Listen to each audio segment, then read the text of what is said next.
You want me to call 1-800-ABUSE? Woody McWood hardness scale. Check it out.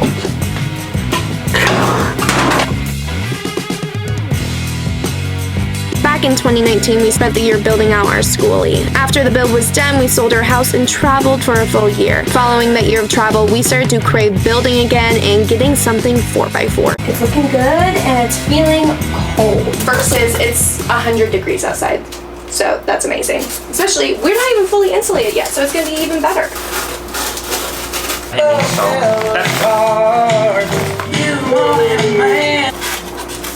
Building out this van has been completely different than what the bus was like. The bus, well, obviously it came in great condition. This van didn't, so poor Lance, that made it completely different. But just the actual build part of it too. Like, I'll have a ton of people say or think that it's easier to build out a van because it's smaller, so you have like less things to do. But if anything, it makes it so much more difficult because you have more things to think about in your space. You can't just say screw it to the few inches. And Jesus, guys, we just got back from Home Depot. Silicone used to be like $5. The stuff we used to get is now $12, which sounds silly, but we usually, you know, buy like 10, 15 tubes of it. Here's a little suction cups, maybe like a little squid. And we're gonna do this section here.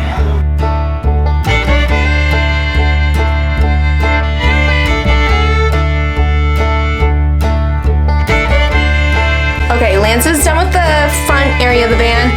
I have pretty much everything on the sides insulated. I'm gonna be covering more with spray foam and stuff, but I'm gonna have him help me hang all of the stringers we need to mount our ceiling, and then I'm gonna try to just get this fully insulated today. Now we're getting fancy. So we're ripping these down to 1/2 inch.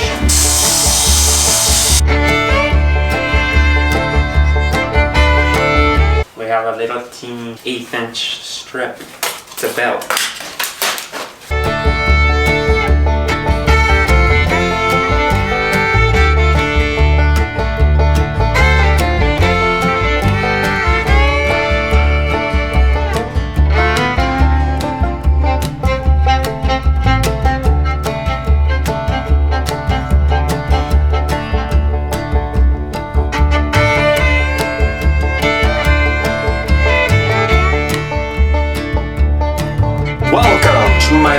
Actually, it's just the van. We are finally covering up this ugly green fiberglass. Yesterday, Allie was helping me out. She's off doing some work right now. We put up all of these pieces here. So we use construction adhesive plus screws.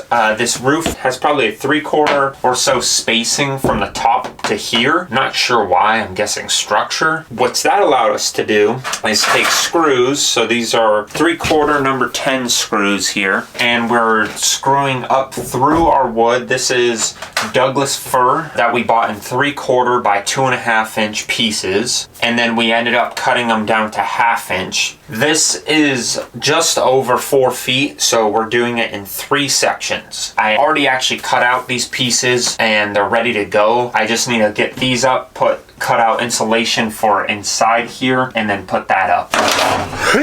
One second here.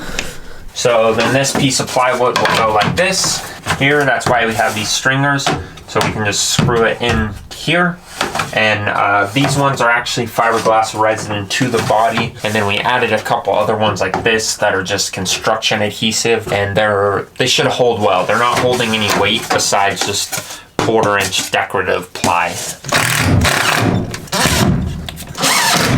When I was getting ready to put up the roof, I was running into an issue where these bolts here, these are for the outside awning. I made this support going down here to there, which connects to there. But my issue was the nuts were hanging down, and this is 1/2 inch, and that's what I need it to be at. So my solution was, I took the bolts, cut them like this, and flipped them around and put them up.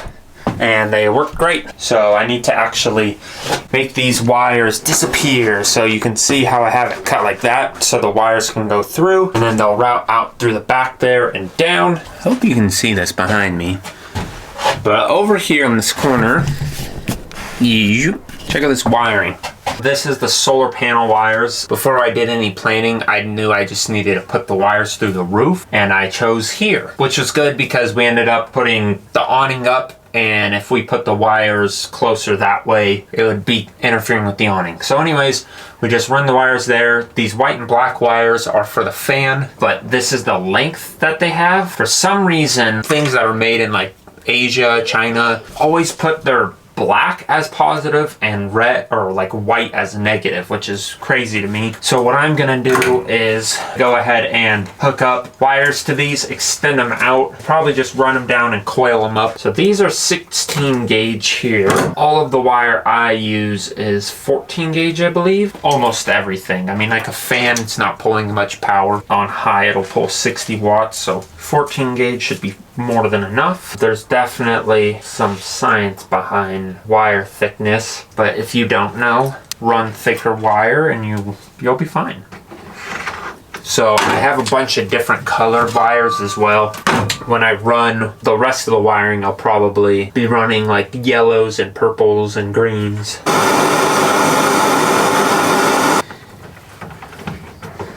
Okay, my lovely assistant Allie here is going to help me out. We are gonna put this first piece in place. Oh, we need to take those screws out, right? I got it. Yeah, hold that side.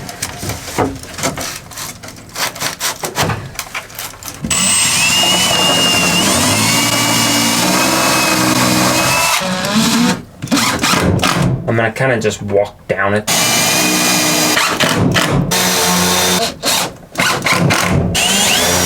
Holy crap, this is gonna be so cool when we have the roof up.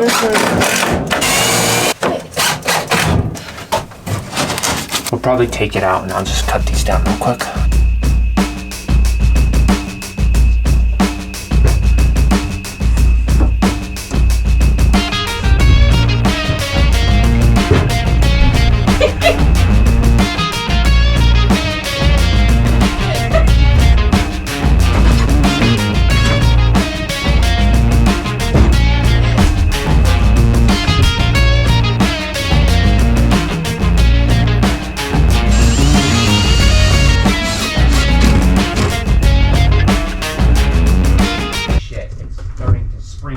Are you serious? Yep. Trace it and then we'll take it down.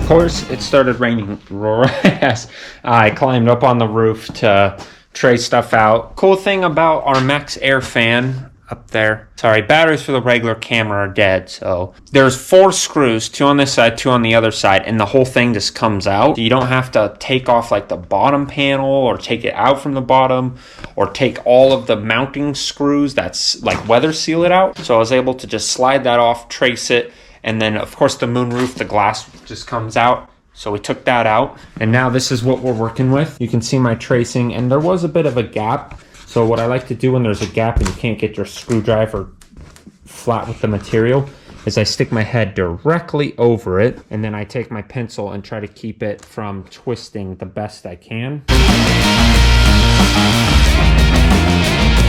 Another thing I forgot to mention is I do trace it, but then I also come back through with a straight edge and make the straight edge, and that's what I'm cutting at.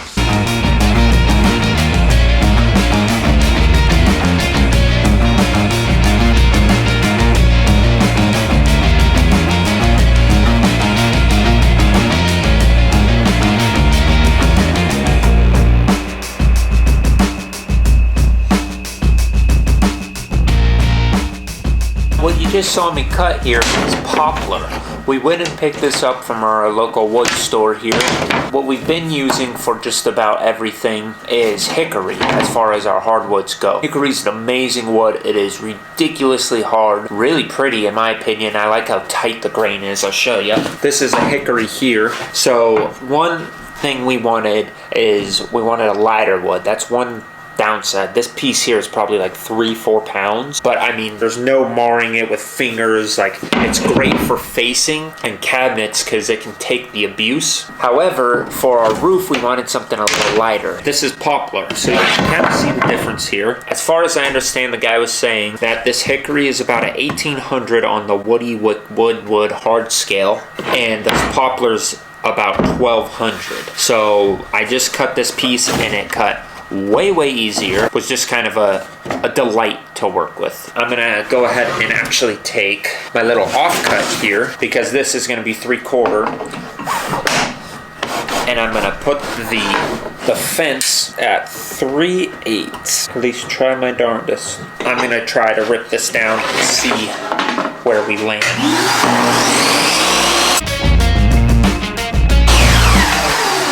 So I just do a quick cut like that, and we can see that one is clearly bigger than the other. We have 1/4 and then probably like 5/16. We need to scoop the blade inwards just a smidge.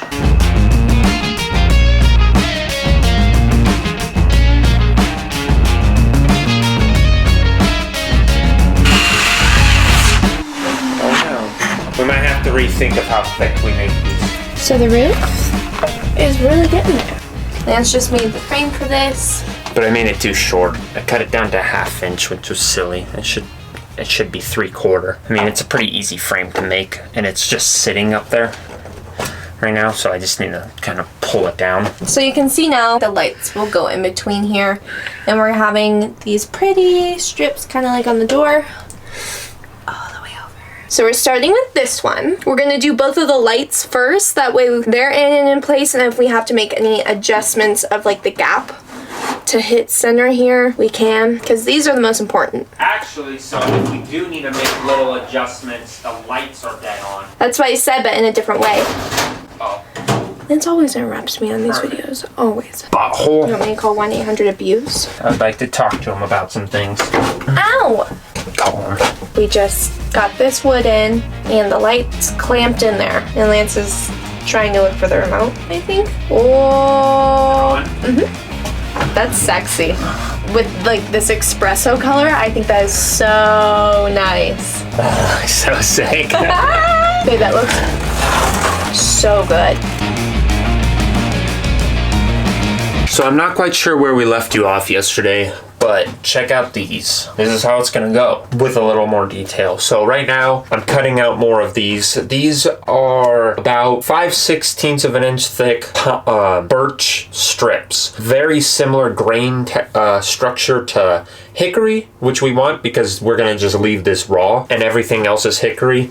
The main reason we didn't do hickory is because it's like 1800 on the Woody McWood hardness scale. This is 1200. Check it out.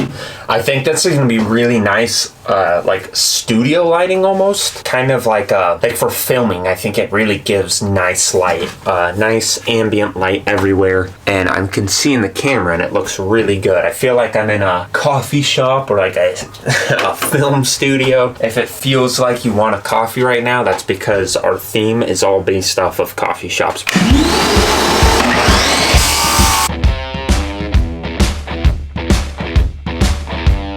All I'm doing right now is cutting all of the boards down to that 3/4. But what I'll do now is rather than just flipping it like this and cutting it, just in case it's slightly off, I will turn it all the way around. So now that way the X is gonna be against the fence again, just to make sure if it's off a little bit.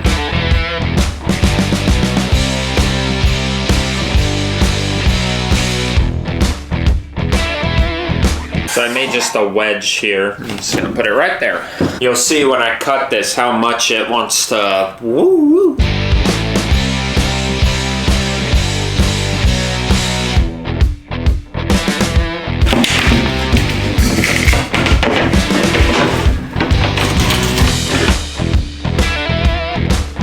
Here's all our roof planks.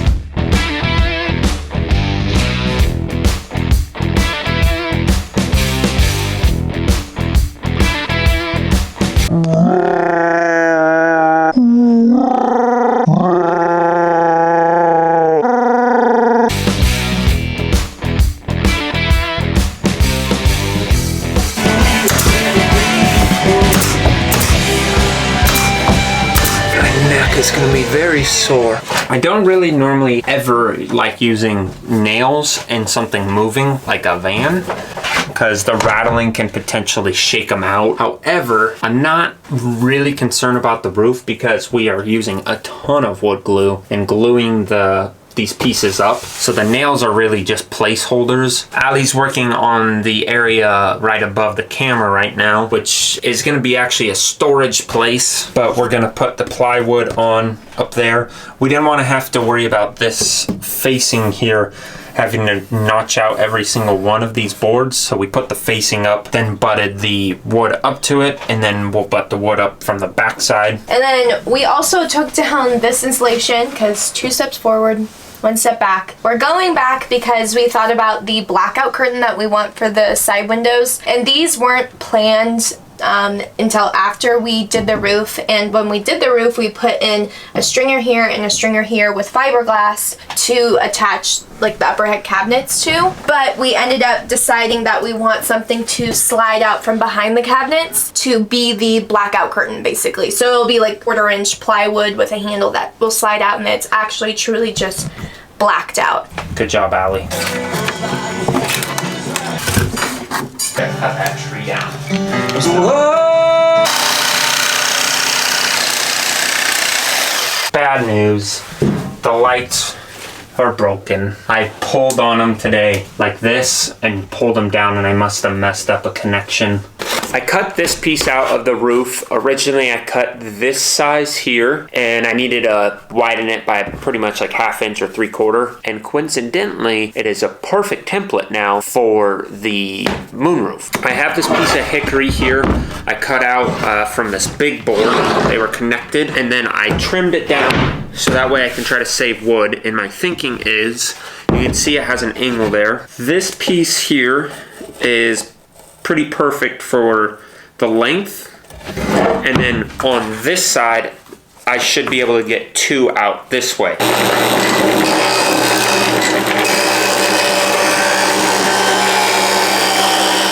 Check out this little trick I came up with. So I have this block here, and I need a 3/4 spacing perfectly around it.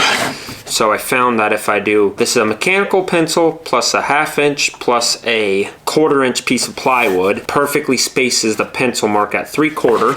So what I'm doing is I'm using the fence and I kind of lift up. Now the biggest key to this is making sure that wherever it's touching, it's dead on the fence behind there.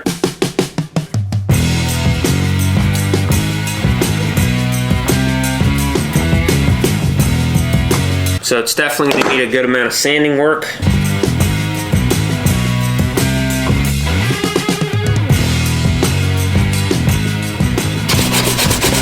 This might be kind of difficult to show because it's so bright up here, but here's what I'm doing. There's this ugly bezel around here, and my plan is to put that wood just like that, and then I will overlap the bottom so it's like a 2-tier system, just like the fan is. And that looks like it fits and looks very nice. So I'm gonna go ahead and run with that.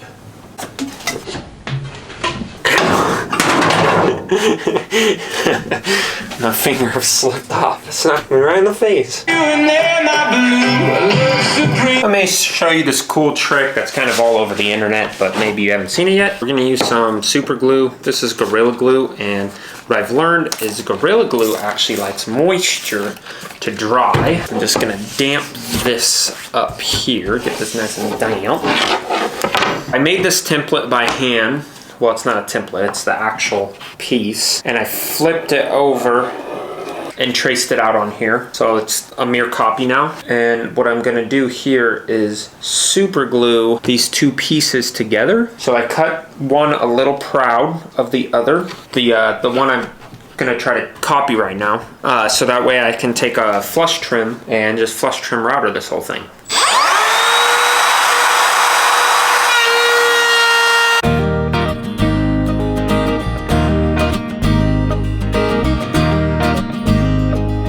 So here's how it's going so far. This side here, you can see how to make a dip. This frame here actually dips down. The weld broke here, and I had to bend this to match the roof a little better. It's funny, the window matches the roof perfectly, but the frame didn't. By bending it, it pulled the center down more than the ends. So I'm compensating by doing that. So what you saw me doing here is making this little booger here. So it's a trim piece that goes across. Wow, the moonroof is so clean.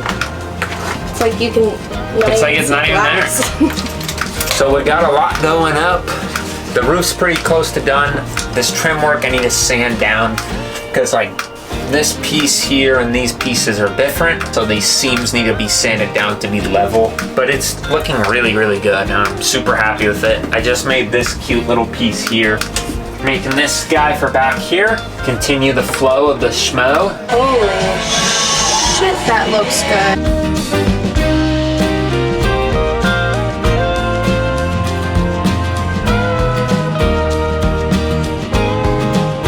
I hope you enjoyed today's video, and I'm actually going to spend the rest of the day enjoying my 22nd birthday. 22 years ago, I was born today. Thank you, Mom and Dad, for doing that 9 months before 22 years ago. But anyways, you can wish me happy birthday in the comments. You can say hi, say hello, give this video a like. See you on the next one.